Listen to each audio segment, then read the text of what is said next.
Good evening, everyone, and welcome to the Book Club of California's live online program for Monday, September 27th. As you can see on your screen, the title of our program is Arthur Szyk, Soldier in Art, and it is a presentation by Irvin Ungar, and we will be getting started in just a moment or so. We have quite a number of people registered for this presentation, so we're going to let them in from the waiting room, and then we will be starting. So just sit back, relax, and be a little patient. We will be starting shortly. Thanks.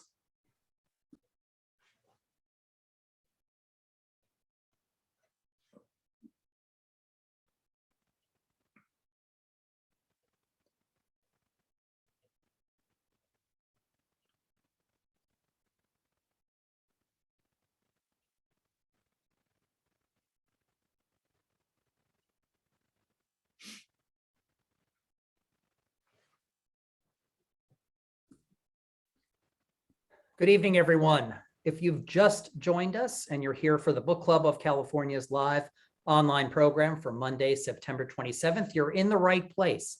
We are going to be getting started in just a moment or so. We're letting people in from the waiting room right now. The title of our program this evening is Arthur Szyk, Soldier in Art, and it is a presentation by Irvin Ungar. We will be getting started in just a minute. So again, sit back, relax, and be patient. We'll be starting shortly. Thanks.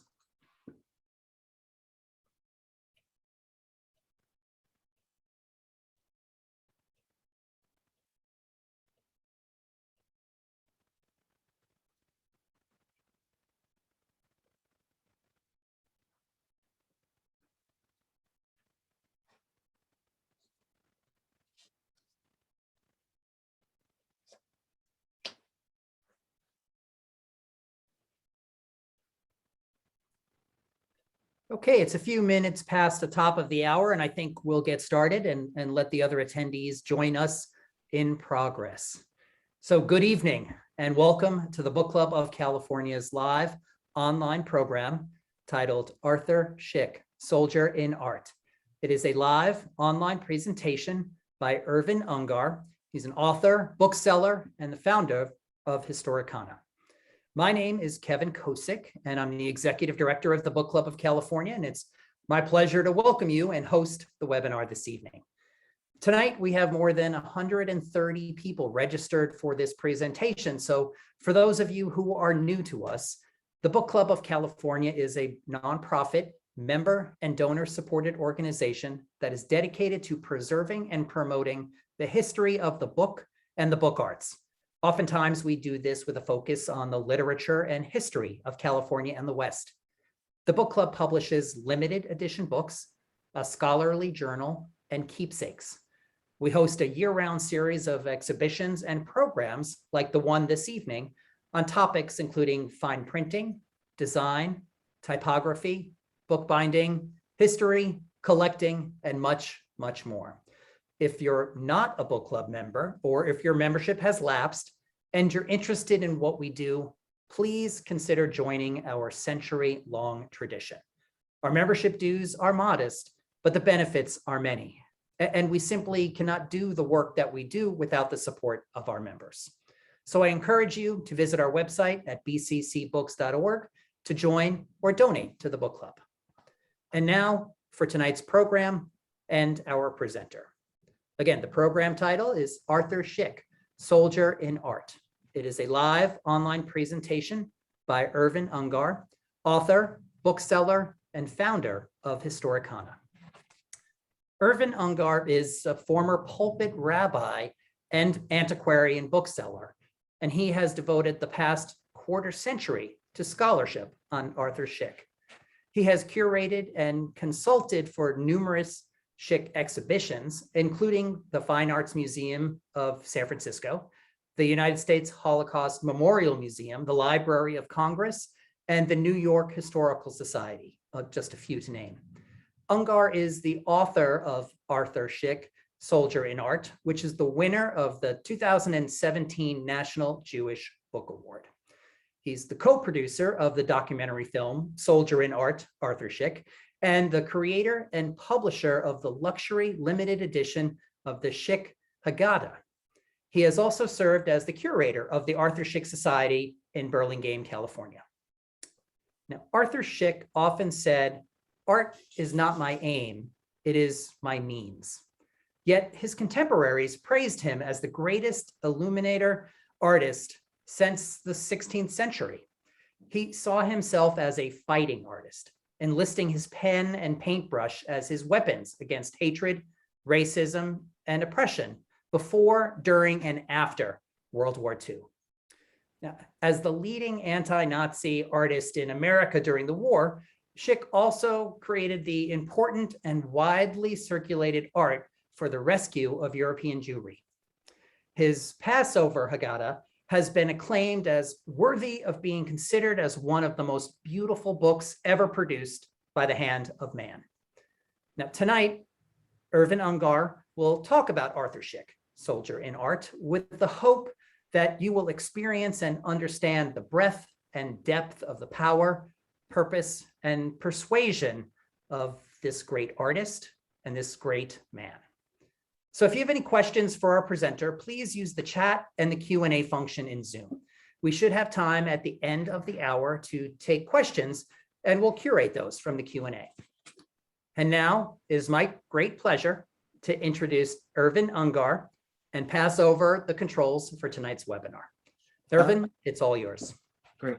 Thank you, Kevin, for inviting me and for giving me the opportunity to address Book Club of California members and guests who've joined us this evening.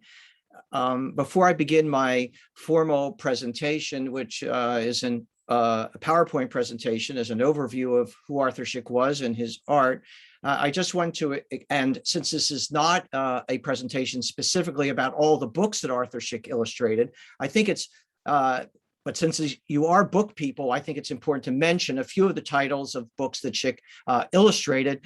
Namely, a number of them are probably familiar to most of you, that Szyk illustrated for the Limited Editions Club and the Heritage Press.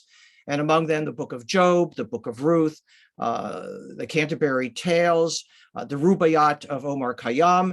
And then also Szyk was well known by those who were growing up in the 50s and 60s for seeing his illustrated Andersen's fairy tales, which may be one of the most illustrated of any artist, that is by Arthur Szyk. And of course, for the Heritage Book Club, for the Heritage Press, Szyk also illustrated Ink and Blood, which was a compilation of many of his World War II political drawings. In 1933, in the year that Hitler came to power, members of the United States Congress invited one Jew to come to America.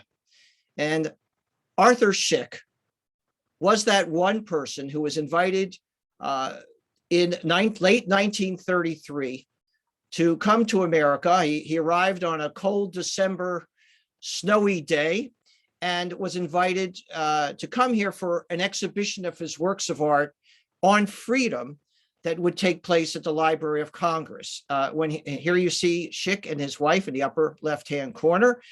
And when he arrived, an exhibition was already taking place at the Brooklyn Museum. And shortly thereafter, in early 1934, the exhibit opened at the Library of Congress.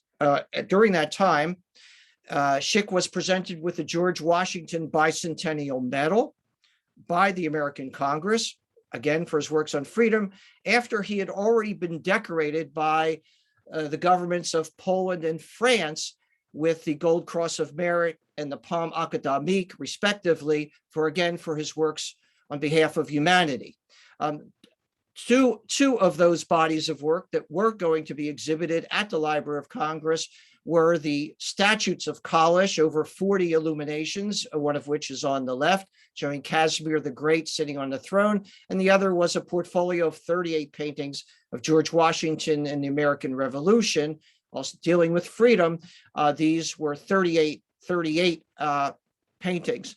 The Statutes of Kalish on the left represented the laws of the Polish town of Kalisz, which were passed in the 13th century which granted civil and religious privileges to Jews, which were of interest to Arthur Szyk, again, in the late 1920s and early 1930s, when he was dealing with what freedoms and rights were going to be given to the Jews of Europe during this period of growing anti-Semitism in Europe, and also then the freedoms expressed by the American Revolution on the right. And these were shown at the Library of Congress. In 1934, Szyk, then after 7 months here in America, returned to Lodz, Poland. And that's when he began illumination on the great book of freedom in Jewish tradition, the Passover Haggadah, the book that Jews use in the springtime at the holiday of Passover to recall the narrative of the exodus of the ancient Israelites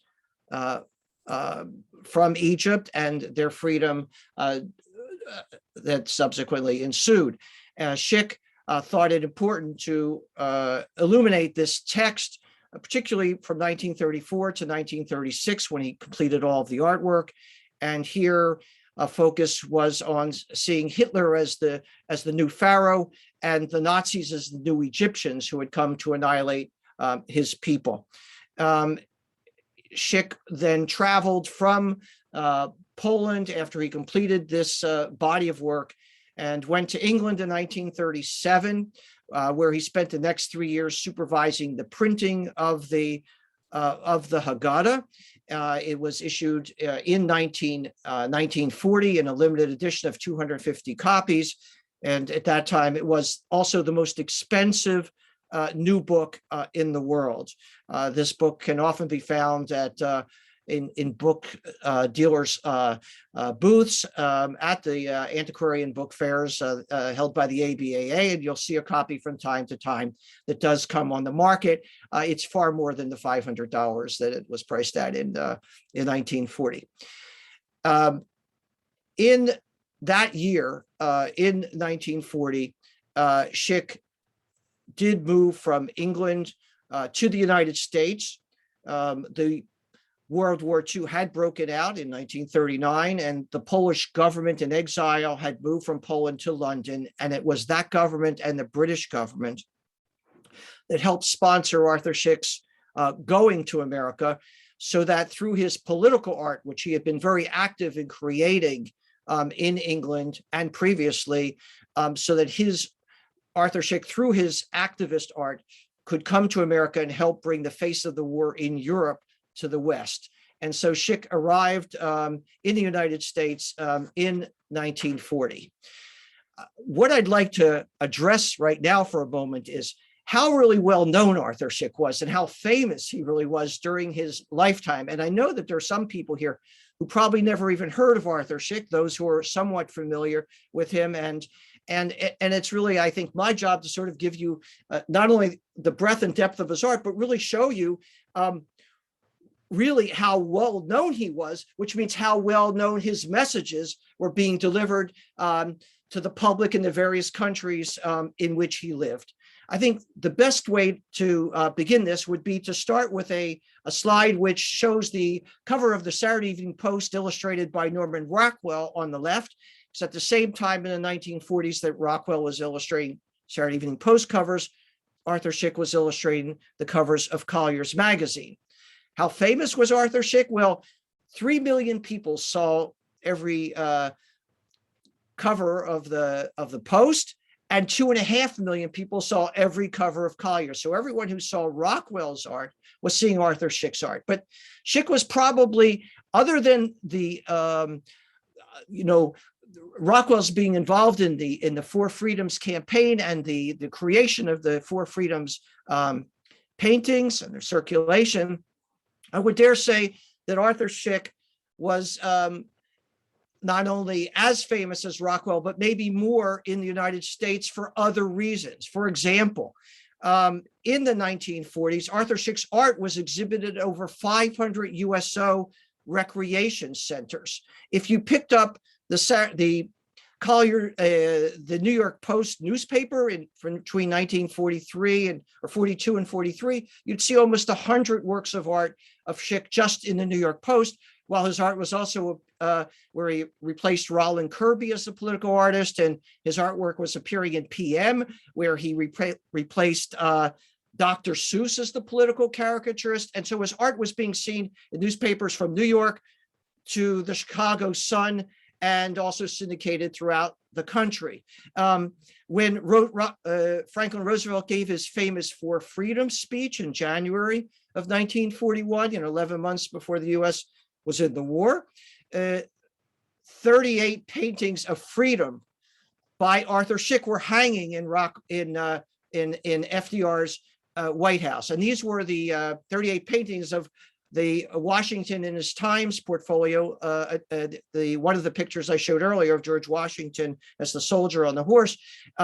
Those paintings had actually been purchased by the president of Poland, Mościcki, in 1935 and presented to FDR as a gift from the people of Poland to the people of America. And here again, Szyk's art was serving as that bridge to develop closer relations between America and Poland on the eve of World War II and the rise of National Socialism in Europe. So here's how Szyk's art was being used and being recognized by both the leaders of two countries here, but there were many more, as well as his art being recognized by the average man and woman, by the GI in the trenches during the war, and those of European, the man and woman of Europe as well during his lifetime. Eleanor Roosevelt used to write about Arthur Szyk in her column, My Day, and was seen photographed with Szyk on several occasions. She attended several of the exhibitions that Szyk was holding in New York during his lifetime. Now, when I say that Arthur Szyk was famous, what I mean about that also is that he was internationally well known. And so he was famous in Poland when from age of 6, he was hailed as a child prodigy, already doing drawings of the Boxer Rebellion in China, creating political art even before he obviously knew what political art was, and well known as a child, and later through his schooling, he was being quite followed by the media in terms of where and what Arthur Szyk was doing. He was famous in France when he moved there while he was a student there from 1910 to 1913. By the way, in the Academy Julienne, where Diego Rivera was also a student at the time, Szyk was educated in France. Well, he wasn't really educated. He went to school there, but in the 3.5 years at the Academy Julienne, we found records that indicated he'd only been to a dozen classes in 3 years. So his place of learning was really the Bibliothèque Nationale, the Cluny, the Louvre, that's where he went and saw the great illuminated manuscripts of the past and the tapestries, and from which Szyk then also integrated into a style of art. But well known even later, and I might mention that after being in Paris and returning, he served during World War I in the Russian army. He fled, went back to Łódź. But at the end of World War I, Poland was at war with the Soviet Union, and Arthur Szyk was the director of art propaganda for Poland in its war against the Soviet Union, which is also interesting that here you had a Jew who was the head of Polish propaganda. But after that period, Szyk went and settled in Paris in 1921. He was there for almost a dozen years, and some of the most expensive art books were being illustrated by Arthur Szyk. If you look at the post-war books that were printed of The Well of Jacob or The Temptation of St. Anthony, and of course the Statute of Kalisz, which was illuminated in Paris in 1927, but printed in Munich in 1932. These were among the most valuable works of art. And so Szyk was very, very well known. And in fact, the Minister of Arts in France had written that he thought Arthur Szyk was the greatest illuminator in over 400 years since the miniaturists of the 16th century. So you have a man who's well known in Poland, in France. Of course, he goes off after he leaves and then goes to England, where he's very, very well known, and the British government is following very much what Szyk is doing, and it was sent and was very popular there. And of course, his Haggadah was published there, so everyone was writing about it. The Times of London said that this book is worthy of being considered among the most beautiful of books ever produced by the hand of man. So with that and his portfolios under his arms, he set out for America in 1940, where, as was mentioned by Kevin in the introduction, Szyk went on to become the leading anti-Nazi artist in America during World War II. And here we have what people were saying about him at this time. People were writing about not just the painter Arthur Szyk, they were writing about the great Polish painter, how the great artist Arthur Szyk, mobilized the troops and the general population. I mean, here Szyk was also referred to as, here when promoting his art in the New York Post, as the world famous artist caricaturist. Never just Arthur Szyk. The genius Arthur Szyk was referenced in other places, but always the great Arthur Szyk, the world renowned Arthur Szyk, the one-man war against Hitler. These are all different publications that are pointing out what Szyk was able to accomplish as a singular person and how well known he was during this time. Again, and also the champion of his people. And now Szyk loved more than one people, which is also very interesting, how he could support various nations and be very nationalistic about them, but also in a sense, be a universalist at heart and in action. So here you see the man who was being widely written about and what they were using, what names were being ascribed to him. Again, this is a work of art that appears right here in the New York Post. I just want to take a look here and point out to another way of approaching where Szyk was and how well known he was. I mentioned earlier that Szyk's art appeared in the New York Post. So if you woke up a typical day in the 1940s and you were having your bagel and your cup of coffee, and you decide to open the newspaper, you would see his art in the New York Post. And if you missed it one day, you would see it the next. And after you read the morning newspaper and you saw Arthur Szyk's art there, what you might decide to do is to make a telephone call or two, get caught up, call people back and so on. But some of your friends, your numbers you forgot. So you reach for the telephone directory, but there you would see Arthur Szyk's artwork on the Manhattan telephone directory. And if that day you were not in Manhattan, you happened to be in Brooklyn, you would see his art, different art, on the cover of the Brooklyn phone directory. And then after you've sort of finished your morning, you decide, okay, it's around noon, I have to have some activity for the day, so maybe I'll go off to an art gallery to see some art of a great artist. But Picasso's not in town that week. But it turns out that Arthur Szyk is. And since this is the center of the art world in the 1940s, and that is the galleries such as those of Wildenstein and Knoedler were hosting, prominent artists. And here's just two exhibitions of Szyk's art that was being held there. So that's what you do at noon. And then you're tired out, so you decide to go back home. And now you're going to catch up on correspondence. And while you're putting stamps on the envelopes, you're also reaching into a drawer for poster stamps, which were like Easter seals that you might put on packages or envelopes. And here you have a variety of Arthur Szyk poster stamps to choose from. This is an envelope I found, that was sent in the mail to someone during the war years. This is on the back of the envelope. And so you've seen Arthur Szyk all day long. And now you realize, you're so hungry, you haven't eaten all day, and you're going to head off to Times Square since you're living in Manhattan. And you're good. But here you have this desire to have, an orange soda and a hot dog. So you go to Nedick's at 42nd Street and 7th Avenue, and your neck is tired all day because you've been writing and looking and you just stretch and look up, and there you see a billboard in Times Square, and it's by Arthur Szyk. And this is, of Lincoln, it's a second inaugural address with malice toward none. And here, what he's done is he's crafted this, he's moved history, because here he's referring to a nation binding its wounds after World War II. And so he uses the Lincoln and to create then this artwork, and then which is also then becomes a billboard. And this is your day. If we take these days, move them together, this could be your one day of Arthur Szyk in New York City. And here he saw himself as FDR's soldier in art. And here's a portrait appeared on the front of a magazine, I think Pageant magazine. No, not Pageant, but it's the size of a Reader's Digest.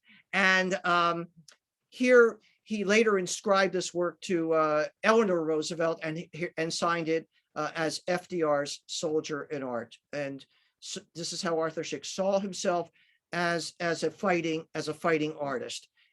And here he created in 1942, just a little bit before Rockwell, Szyk illustrated the Four Freedoms, very different in nature, because Szyk has here a knight recognizing that all of these freedoms have to be fought for. And these were then reproduced as poster stamps. They were also reproduced as postcards, and then they were used on presentation certificates that were awarded through an organization to various presidents. I think Harry Truman also received a certificate.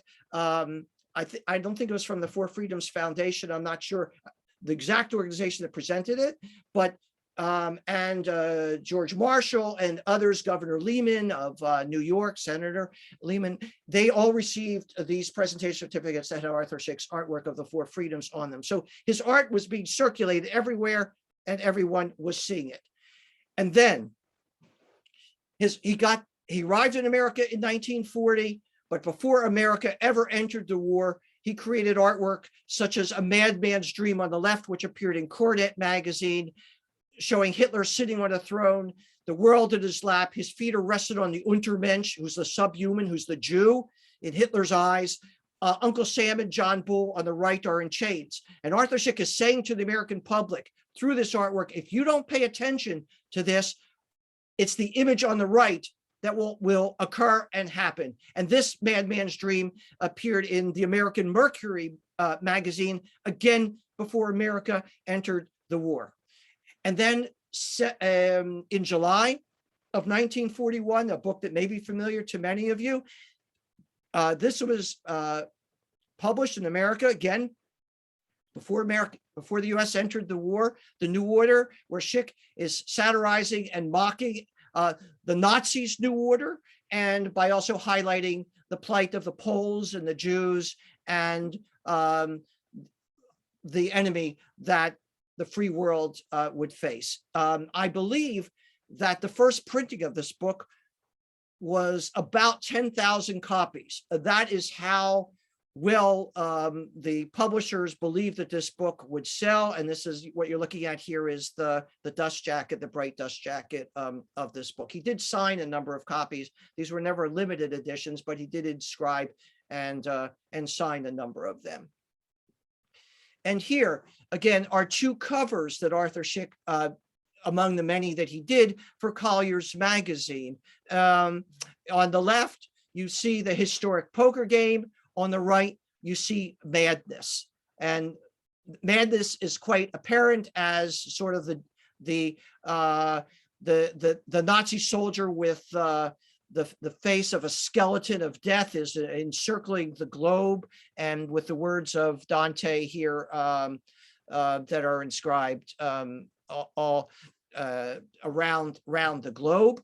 And what I'd like to do here for a moment is sort of decode one of these images, and that is the historic poker game. It's one of my favorite Szyk images, maybe because my father was a poker player. In fact, I can mention it publicly to the audience here. My dad won the World Series of Poker Seniors Tournament in 1997. So Dad died before I acquired this original work of art, which I once owned, and probably would have been his favorite. So maybe that's why this is my favorite piece. But let's take a look at it. What's going on here? I mean, Hitler's sitting at a table.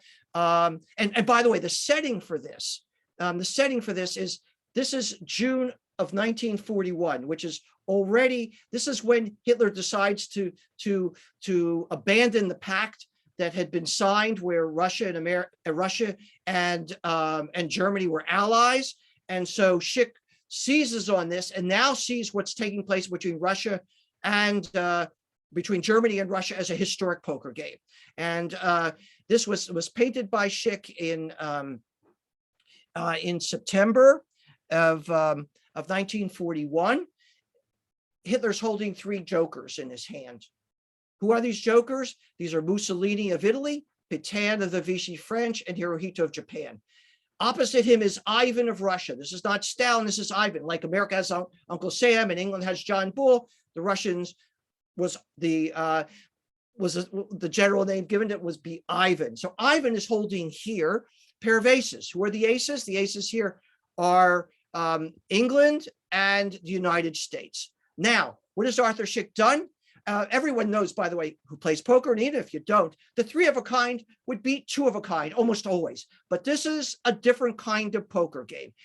Since no one knows what jokers are going to do when they're wild cards, but Ivan's holding a pair of aces and everyone knows how strong they are, Szyk places his chips, more chips in front of the Russian, because he's betting that the Russians and the Allies will ultimately overcome the Axis. And meanwhile, while this game is taking place, and there really is no winner in this game, but death, which is in the upper right-hand corner, almost unscathed and untouched. Its uniform is without blemish. Well, on Hitler's tushy on his rear is sort of on patches and so on.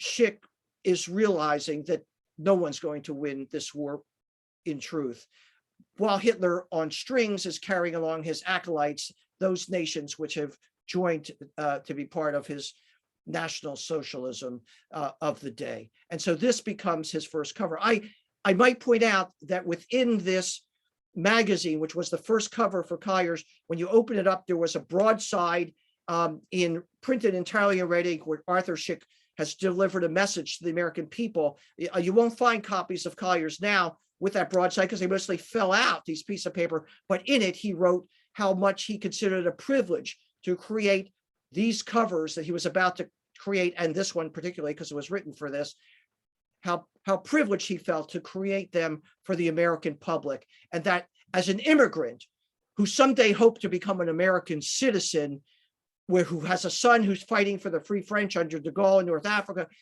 he hoped that one day, he would become an American citizen, which he did in 1948. And again, he finished the last line by saying, again, it is a privilege to be able to create this art for America. So here you have a man who, as the phrase was mentioned in the beginning, art is not my aim, it is my means. And but at the same time, while I say that and I emphasize quite often the messages of his art, please also try to hold in one thought at one time that this is also great art itself. So I'm not sure which one pushes the other more, but you have both taking place in his artwork. And after the bombing of Pearl Harbor, it's Arthur Szyk's artwork that's on the cover of Time magazine. And here you see Admiral Yamamoto, who's not really caricatured, but shown as a serious foe to be reckoned with. And so this was one of several covers that Szyk did for Time. Arthur Szyk had two wars to fight. One as FDR's soldier in art against the Axis and for the Allies. And the other war that he had to fight was for the rescue of European Jews during the war. And by the way, early in the war, Szyk, prior to the war, Szyk had done a number of artworks attacking the America First movement in America, Lindbergh, Senator Gerald Nye, others, for their wanting to keep America out of the war. But, Szyk obviously put full court press on to get America in the war through his art. Once there, his art also served to work for calling attention to the suffering of the Jews in Europe and what was unfolding during the Holocaust itself. And this work that I have on screen, De Profundis, which means out of the depths, it's from Psalm 130 in the Bible, and it's important because it's for both Christians and Jews, for Jews and Christians, because it's part of both of their liturgies. But I submit to you that this single work of art by Arthur Szyk, whom I consider to be the most important artist in America for for the rescue of European Jews. I also consider this to be his most important Holocaust work of art that is on paper, which is probably about 12 or 13 or 14 inches wide only. Szyk was a miniaturist. Most of his work's only 6-7 inches high by about 8. He always worked in watercolor and gouache or pen and ink, not with oils, not on canvas. In any case, what do we see here? What we see in 1943, we see lifeless and dying Jews. And by the way, this is done within a couple of months of America announcing publicly that 2 million Jews had been already killed in Europe. So Szyk was well aware of that. I'm sure he sensed that way before it was ever announced. But this was created in 1943. You see lifeless and dying Jews. And in the upper left-hand corner, you see Jesus holding the 10 Commandments, as if to say, were Jesus alive in 1943, he too would have been killed with his people as a Jew. And so Szyk again is appealing to not only to the public at large, to the Christian, to the non-Jewish community at large about what is going on. Now, there are other artists who created artwork to document human tragedy. Picasso with Guernica in 1937, Marc Chagall with White Crucifixion in 1938 in response to Kristallnacht and the Anschluss and the invasion of Austria. And Chagall created in response to that, and he showed a lifeless, he showed a burning home, a burning synagogue, a wandering Jew carrying the Torah scroll. And in the middle of that painting, Chagall showed Jesus on a cross with his arms, a piece that's very controversial for many Jews and many Christians, but it's the most beloved piece by the current Pope, Francis. And I mention those two pieces because they and De Profundis have three things in common. They all document human tragedy around the same time. But Szyk's work of art does something the other two do not do. And that is, by adding the phrase, Cain, where is Abel thy brother? Szyk is calling for accountability. Who is responsible for this? Who will be held accountable? Where will justice be delivered? But one of the things I didn't mention earlier is that almost every work of art Szyk created was created for the purpose of reproduction. So where was this work of art reproduced for people to see it? And where it was reproduced was in the Chicago Sun in February of 1943. Now, how does this get into the Chicago Sun? Is it the owner of the Chicago Sun who might have sympathies for the Jews put this in here? No, I don't know where the sympathies were. Would it be the editor? No, it was not. Which Jewish group paid for this to get into the Chicago Sun for the world to see? Full page. It wasn't by any Jewish group. This was paid for by a Christian group. It was paid for by the Christian Textbook Commission. And the reason I know it, and now you know it, is because that's what's written underneath the artwork in the newspaper. The Protestant Digest paid for this, and it says in the text, in summary, that because of the anti-Semitic statements that have been in our textbook over the decades, and the seeds of anti-Semitism that have been sown in our civilization throughout the millennium, we as Christians have to accept some responsibility for this, because not only is it anti-Semitic and not only is it anti-American, but it's anti-Christian itself. And this is how Arthur Szyk's artwork was used during the war years. And this was reproduced in other newspapers and in other magazines, such as on the far left, An Artist's War on Hitler, and this work is being reproduced here.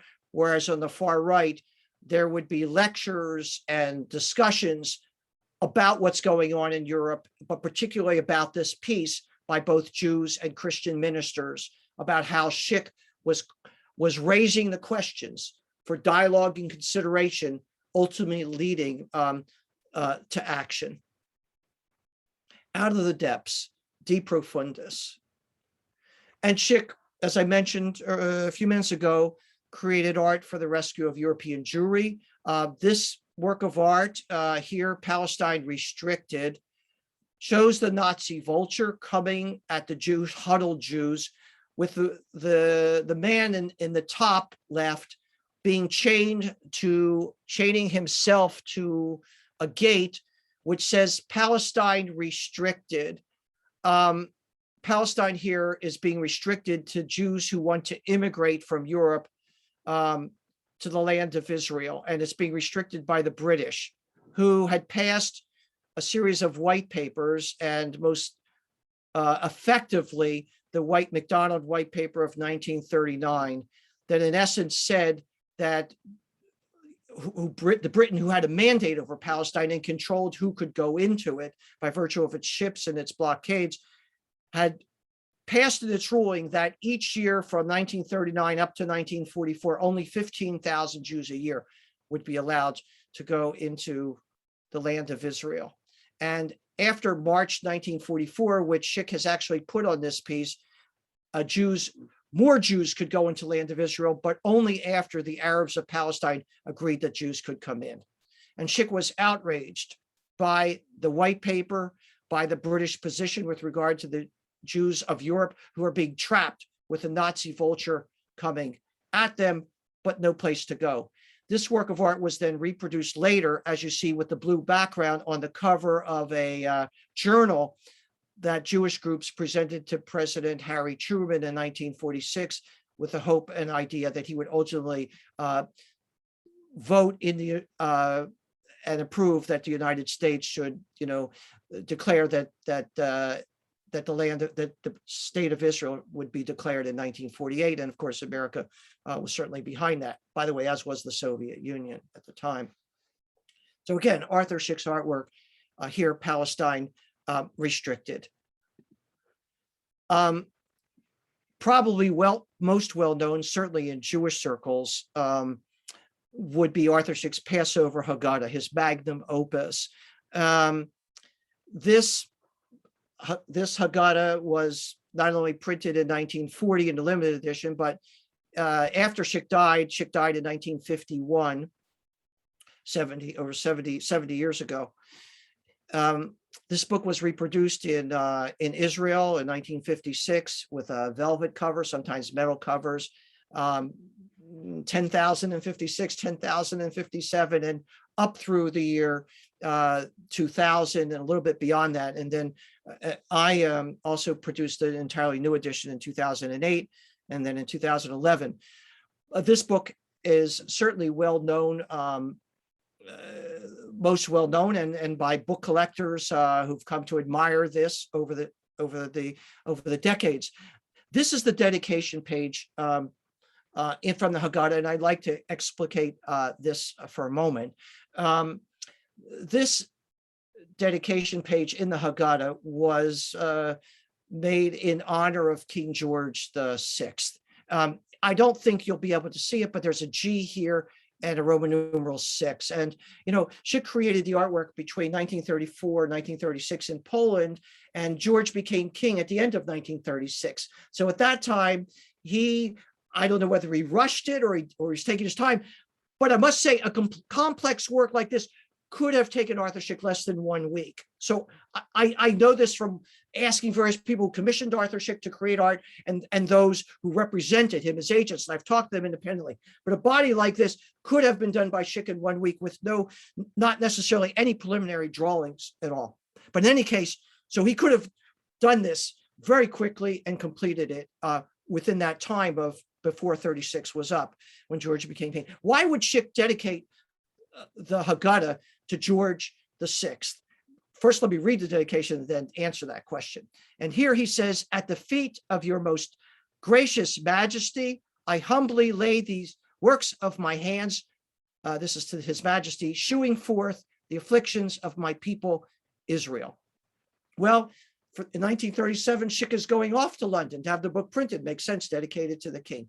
But the more important reason, I think, is because Szyk in 1936 saw England. The Nuremberg laws had been passed in Germany.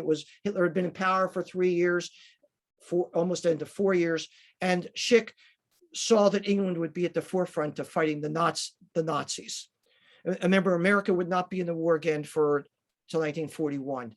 So it makes sense to dedicate this book to the King of England. But there's a problem in dedicating this to the king and to England. And by the way, many of you will recognize this George VI because this was, the movie The King's Speech. It's that king that Colin Firth played, that's this king, George VI. But there's a problem with this dedication page. And what is it? Well, as I referenced earlier, England had begun to pass this series of white papers restricting the flow and immigration of freedom of Jews to leave Europe to go to the land of Israel. So how is it Szyk could dedicate this great book of freedom to a people who are not letting Jews be entirely free? So here's what he does. In the bottom right-hand corner, he paints pictures of European Jews who need to have an exodus from Europe. Now, remember, this is a book about the exodus of the ancient Israelites out of Egypt. But he paints European Jews in the bottom right, and in the left on these gates entering Jerusalem, in the bottom left, he paints Sion, Zion, the land of Israel, and between them, he paints a British military ship, which stands between the Jews leaving Europe and entering the land of Israel. Now, whether the king ever noticed this, because he received the first copy of this book and ever noticed this, we don't know. But the king's librarian did write the publishers of the Szyk Haggadah, the Beaconsfield Press and Szyk, a letter saying how proud the king was to own this, that he kept it in Windsor Castle for a fortnight, where he showed it to everyone who came by and was very proud of it. That's what we know as the king's response to this. But this is Arthur Szyk's Haggadah. This is the way he would respond. He makes a religious text into for him, he sees it as a political work about justice, about freedom in his own day. And again, this is another example of how Arthur Szyk moved history. And then here's a work of another kind.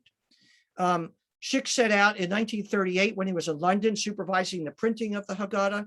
Szyk also created a series of the Polish-American Fraternity series, which were to celebrate the contributions that Poles made to America. And in this body of works, I think I said 38, I'm mistaken. He actually created 23 of these works of art, 20 of which were reproduced as postcards, which can sometimes be found in the marketplace. And here you see on the border, the American flag, the Polish eagle, again, the American banner, and again, the Polish eagle. Who is this person? Kosciuszko. For those who live in New York and go over the Kosciuszko Bridge, you know the name. I don't know if you know the history behind who he is, but for Szyk, this was a heroic figure, singularly, although he had numerous Polish heroes, and certainly Szyk knew the leaders of Poland, and they knew him very well during his lifetime: Pilsudski, Paderewski, Moshitsky, and so on. They all knew him. But here, this is many people saw Kosciuszko rose to the rank of brigadier general in the Continental Army. He was an architect and the head of the he helped design and was the major architect associated with West Point, which is featured in the upper left quadrant.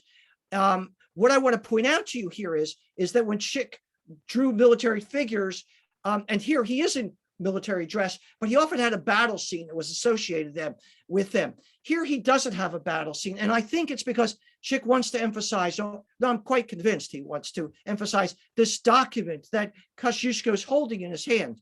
Well, what is this document? This happens to be his last will and testament. And what does it say? Well, in 1798, which is when he wrote this, which was when he was returning back to Europe for the second time after serving in the U.S. In Washington's army, his last will and testament is addressed to his good friend Thomas Jefferson. And what he says to Jefferson is that I want you to take all the money that I made in the service of your country, which was the equivalent at that time of about $15,000. And he says to Jefferson, I want you to take this money, I want you to have this money, and with it, I want you to use it for the emancipation of your slaves and to provide for them education. Well, we don't know that Jefferson ever did that, but this was Kosciuszko. This was a heroic figure. And I think that Szyk believed that when he recalled this event from the late 18th century, and he painted it in 1938 in London, and so that you can see it today, I think he believed that this was a message that he wanted to deliver in every place and in every age, because freedom, emancipation, equality was so I want to say it's Szyk driven. It's not Szyk driven, but Szyk helped to drive those values in every generation, in every place in which he lived. So this is really one of my also favorite images, as is this one. And what would you do with Hitler? You know, during World War II, Szyk was fighting a war abroad, which was an attack on racism, you know, on the dehumanization of those who were not Aryan and superior. Szyk is fighting that war, as is the free world. But America's not dealing with racism home on its own front. And Szyk has no blinders. You know, he's wide open to what's going on. And so here in 1944, he creates this caricature work where the white GI says to the black GI, tell me, what would you do with Hitler? And the black GI responds, Szyk's captioned at the bottom, I would make him a Negro and I would drop him somewhere in the USA, because that's how bad racism was. That's the worst punishment you could give to someone. And Szyk is exaggerating, but pointing it out here in this work of art, which was never reproduced, but Szyk had the courage, the moxie, everything to create this this work of art against injustice. But this work of art was reproduced. And this is later in 1949, where a World War II soldier, a heroic black man, returns from the war. We know he's heroic because Szyk has painted on his chest a Purple Heart. He has a cross around his neck. His hands are tied behind his back with a rope, and over his shoulder is the Ku Klux Klan. Szyk's caption, do not forgive them, O Lord, for they do know what they do. You know, taking the words from the book of Luke and flipping them on its head. They know what they do. Do not forgive them. And then Szyk addresses the American public and this whole idea of lynching, where in the bottom of the caption, I got to get close to be able to read it to you. Each Negro lynching is a national disaster. It's a stab in the back to our government in its desperate struggle for democracy. And you can see, you know, a few years ago, 2017, a Szyk exhibit was at the New York Historical Society in Manhattan. And this work was shown among others, and people would walk by and say, look, it's maybe some of you are thinking, I mean, this work could be shown today in a way that addresses the inequality, the white supremacy, the denigration of those who are different from us, people of color, people who just think differently, immigrants. Szyk is right there. He's present. He's with us. And this body of work, this singular work, which was reproduced in the Sunday Compass in New York within, I don't know whether it was days or weeks that it was that appeared there. But again, here you have a man who sees his art in the service of humanity. And here, a work of a different kind, moving from pen and ink and drawings to illumination. The Four Freedoms Prayer, which is on the left, which is often ascribed to Thomas Jefferson, although it's believed that Jefferson did not write this prayer. But around the borders of the image, you see the four freedoms: freedom of speech, freedom from religion, hence the name here also, the Four Freedoms Prayer. You see almost the birth of America with the Virgin Mary holding baby Jesus, the white Anglo-Saxon Protestant America, the Jew, the black man, with words from the Gettysburg Address that the government of the people, for the people, and by the people shall not perish from the earth.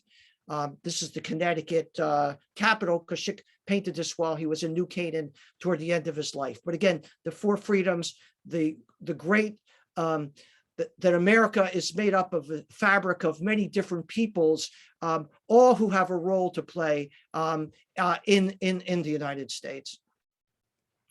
And here, what's my last slide? This is his proclamation of the establishment of the State of Israel on the left, and his declaration of independence that's on the right. And these are, for Arthur Szyk, the work on the left was actually painted in the very year right after independence was declared in Israel in May of 48. Arthur Szyk's wife actually wrote in her diary how Szyk felt about the creation of the Jewish state. I'm going to read to you a few of those words. Szyk has, let's see, He actually had to say that, I'm going to sort of paraphrase it, is that Arthur Szyk, it was only the second time in her life that she had seen Arthur Szyk cry. Once was when he learned that his mother and brother had been taken from the Lodz ghetto and murdered somewhere in Europe. Ultimately, they were murdered in the Chełmno killing center, but he didn't know that during the war. And the second time that he cried was when Israel was declared a state. And she says that he saw those who fought for Israel's statehood as if they were his own children. And regarding the Declaration of Independence on the right, Szyk had written that with regard to America, at last I have found the home that I've always searched for. And here I can speak of what my soul feels, that there is no other place on earth that gives one the freedom, liberty, and justice that America does.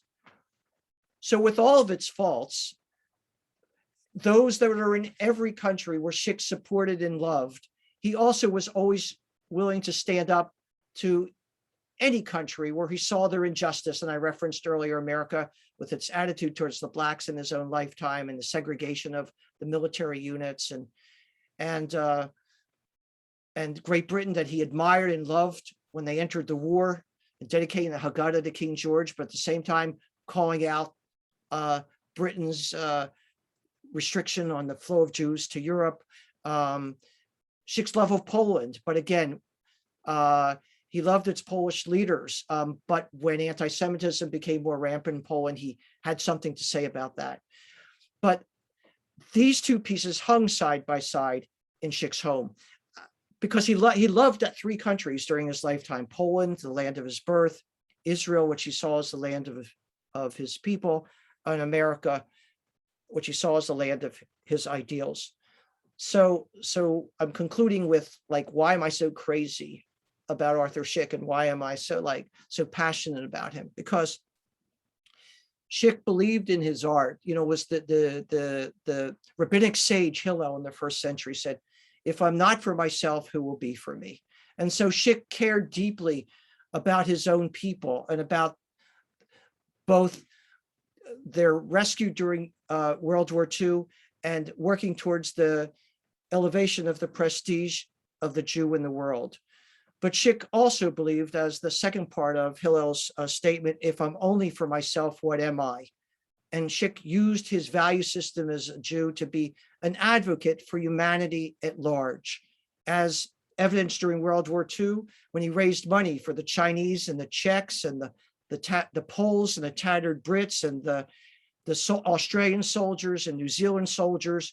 And Szyk has letters from all of them, from all of these governments. And so he used his art in the service of humanity, which is to say that for each of us, that we should care about who we are and who our people are, and then use the best of its tradition to help make the world a better place.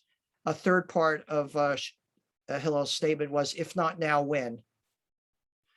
And so this is Arthur Szyk, the one who created art in his own lifetime, but in a sense, he used to say, "I create my art for permanence, to last," because the values that he was struggling for and fighting against and for are always eternal and always be with us forever. I first came to his art because of the colors attracted me, but really it was the messages that really got to me. And I realized that, in what he was doing, that he was dealing with great messages, but also at the same time, I acknowledged and came to realize that this was also great art. But finally, there was another level for me, and that was that behind the great art and behind the great messages stands Arthur Szyk, the great man. This is Arthur Szyk. So thank you very much. Wow, Irvin, that was great. I was ready to jump in at any moment there. You just had some of the best, I think, quotes of the evening at the end with the "if not now, when." I always like to close on some great quotes from someone's talk.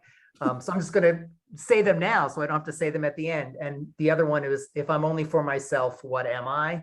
If we walk away with nothing tonight and forgetting everything else you talked about, I hope people will remember that.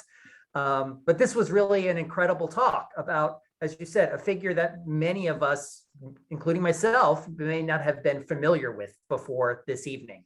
An incredible illustrator, artist, and political activist artist that for some reason has escaped probably many of our radars in terms of being an influential artist, especially in the book community, but also in the world. I really appreciate the opening frame tailored to the book club audience too, about the incredible works that he has illustrated, because people want to know some of those. So thanks for dropping those in there.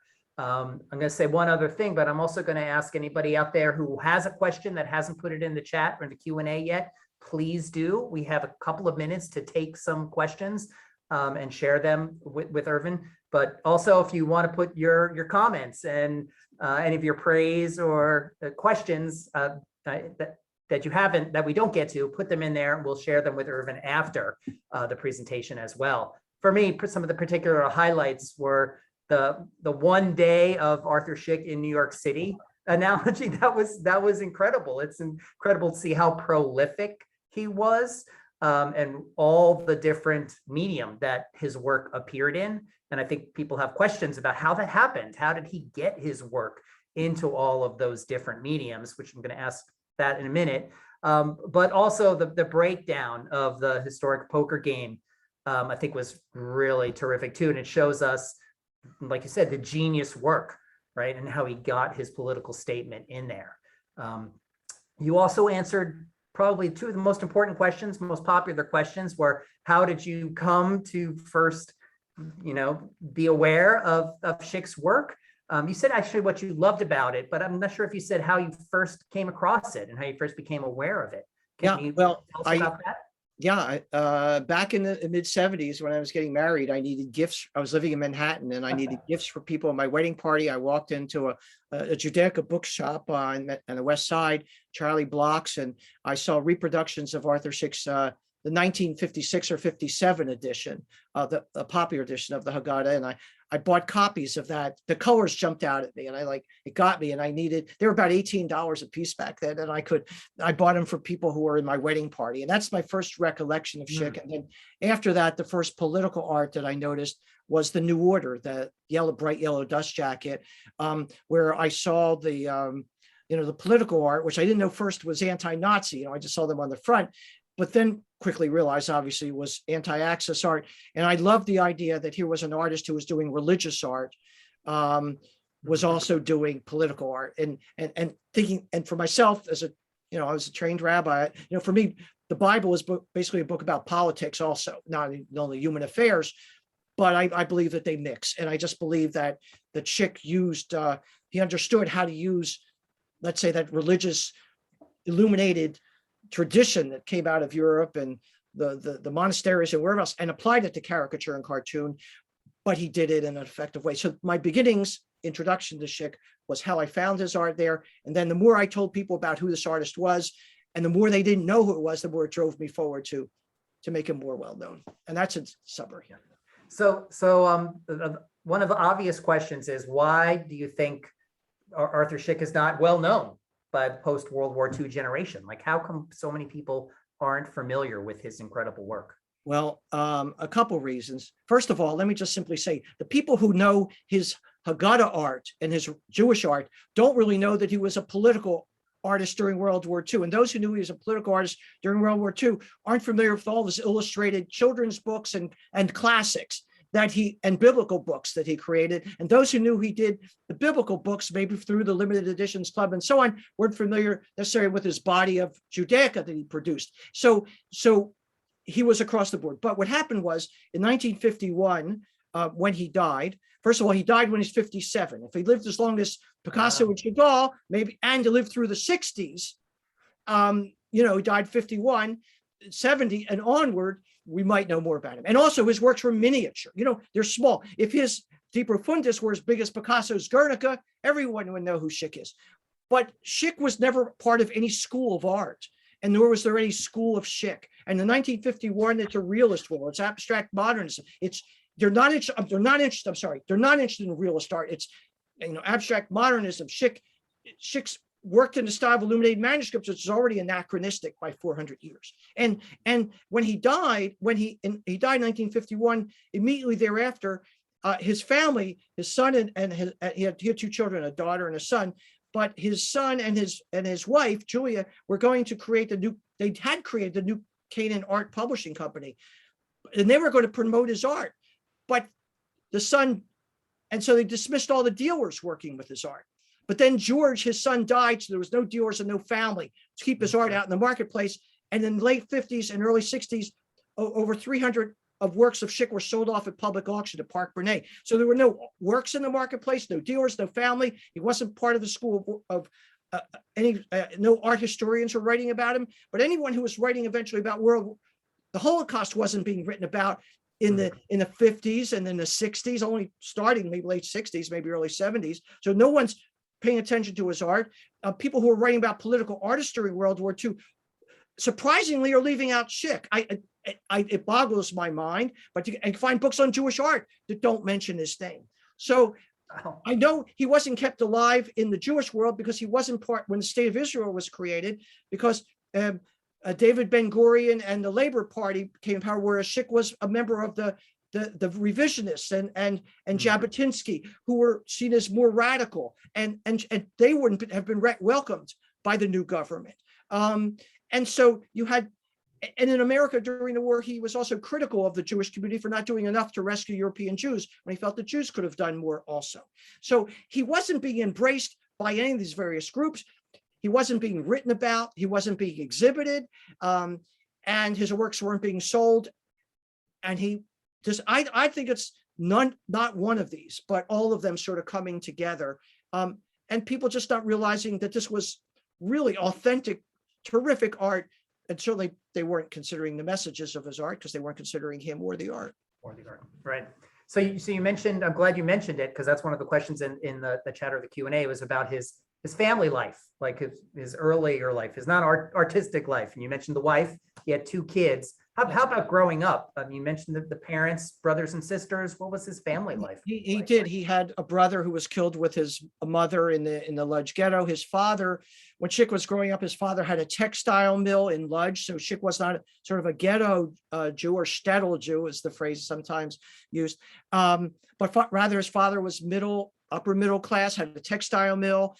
He grew up in a city which was in Lodz, one of the largest cities in Poland, which had German Protestants, Polish Catholics, Russian Orthodox, and Jews, which made up about a third of the city. Very international. So Szyk and his father had people passing through there from the east, through the trade routes coming, the China trade route, people coming through with textiles and multicolors. So Szyk was very aware of, as a child, of colors, of international people. A guy who had said that he did drawings of the Boxer Rebellion at age 6. But there's other narratives and stories like that. And then went off to Paris to study. But his home life, where his Jewish education came from, is one of the great mysteries for me, because he didn't go to any Jewish schools as a child. He did go to trade schools as a kid. We don't know who his teachers were. He wrote in many languages. Where did he learn to speak many languages as European? But he also wrote in Arabic and in Chinese, in addition to Hebrew calligraphy, which is in the Haggadah. And by the way, in the Haggadah, I should point out that many times when illuminated manuscripts are commissioned, there's the artist and the scribe. Szyk always did both. So it wasn't that someone else was doing that. But his life came, and he had 2 children. George served with the Gaul, as I mentioned, but he died at an early age, and his daughter Alexandra lived until her 90s. And I was friendly with her the last 25 years of her life, so I got to really talk to her intimately about her father and all the various things that went on. I should mention here, because this question may not be asked, and I know I'm running, and I know it's late here too. Szyk never worked with a magnifying glass. He was a miniaturist, but he didn't work with a magnifying glass. He used to have it by his table for other people to come in and watch, sort of how he worked, but he'd give it to them. And sometimes he worked with a brush with a single hair. But you might say to me, Mr. Ungar or Rabbi Ungar, Irvin, that's a myth. We know that's a myth that's written out. Nobody could paint with a brush with a single hair. I have to tell you, I was giving a docent tour of an exhibit once, and someone very prominent stood up in the back and said, this isn't true. Nobody could do that. I went home that night because I owned his pens and his brushes. And I looked at him, and sure enough, he had clipped them down to 1 or 2 hairs in his brushes.